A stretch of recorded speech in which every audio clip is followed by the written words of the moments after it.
this lesson, lesson 1 on Christ crucified, I think zeroes in on exactly, first of all, what the new covenant is. And in a word, the new covenant is Jesus. It's not a thing, it's a person. And so Christ crucified is taken from Paul's comment to the Corinthians, I know nothing but Jesus Christ and him crucified. That's the very heart of this whole study, all 26 lessons, and our book, Our Covenant God, is Jesus. But yeah, as you mentioned, we left off the last quarterly with really kind of a crisis of the covenant. Israel had not been faithful, but God is faithful, and through the prophets, he promises a new covenant to come. And we see that covenant arrive with Jesus, and I think in a broad sense, we can say the new covenant has arrived with his incarnation, with his baptism, with his ministry, but of course it is at the Lord's Supper, at that Passover meal where he institutes the Lord's Supper and he says, this cup is the new covenant in my blood.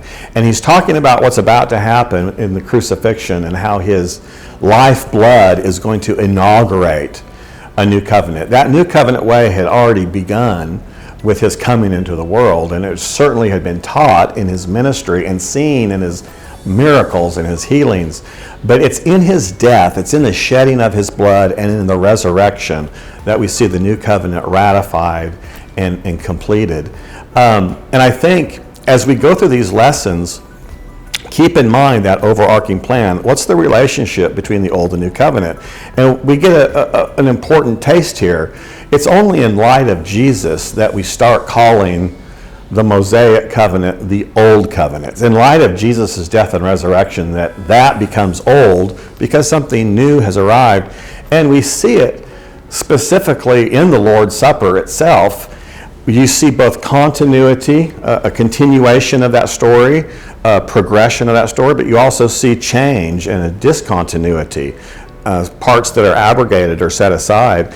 Passover was a beautiful event for Israel, the nation of Israel. It celebrated her national deliverance. And that was celebrated in Jerusalem every year. And they came to the temple and they sacrificed and they ate the Passover together. And we see Jesus doing that. He goes to Jerusalem with his disciples. And yet, in the midst of this meal that he's celebrating with his disciples and his nation, Jesus does something else. He adds onto it. And he has this, what we call the Lord's Supper, this taking of the bread and the wine, the very elements that are part of Passover, and now he does a new thing and says, this is about me. And we, year by year, continue to do this. And we see how Passover informs Lord's Supper and how Lord's Supper informs Passover. They're related, but they're different. We no longer go to Jerusalem. It's no longer centered on the temple. It's no longer centered on the blood of a physical lamb. All of that now shifts to Jesus. He's the center of it. And so it's beautiful how we see the relationship of the old and the new covenant here, a line of continuity, but also a line of real change.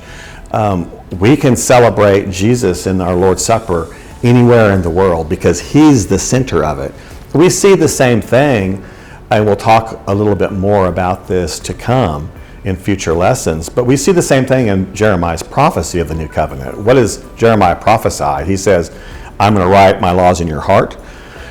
I'm going to remember your iniquities no more. And every man is going to know me personally, not through some other medium, but he's going to know me personally. And those three characteristics of covenant, the law, the presence of the law, the presence of God's forgiveness, and God's very presence among his people, all of that was experienced in the temple under the old covenant.